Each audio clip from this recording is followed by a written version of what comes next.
আজ তারিখ হচ্ছে 19 এপ্রিল 2024 সঙ্গে শুক্রবার। চলুন জেনে নিই আজকের খবর। তীব্র গরম থেকে বাঁচতে ট্রাফিক পুলিশের জন্য এসি হেলমেট, অভিনব উদ্যোগ ভাদোদরায়।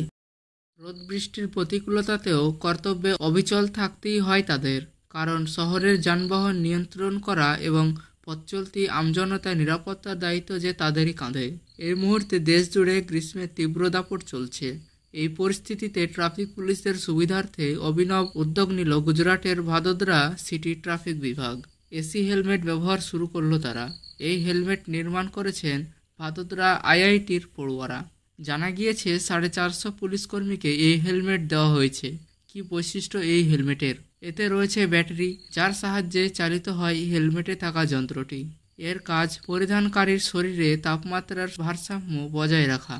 শীততাপ নিয়ন্ত্রিত ওই হেলমেট যা মাথা যেমন ঠান্ডা রাখছে, তেমনই ধুলো ধোয়া থেকেও রক্ষা করছে। বৃহস্পতিবার ভাদোদরা তাপমাত্রা ছুঁয়েছে 38 ডিগ্রির পারদ। বুধবারই গুজরাট জুড়ে তাপপ্রবাহের সতর্কতা জারি করা হয়েছে।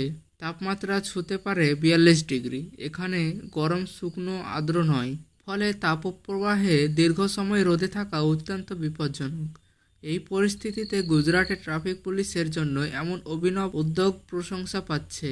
তবে এই প্রথম নয়, গত বছর আহমেদাবাদ সিটি ট্রাফিক বিভাগ পরীক্ষামূলকভাবে এসি হেলমেট ব্যবহার শুরু করেছিল।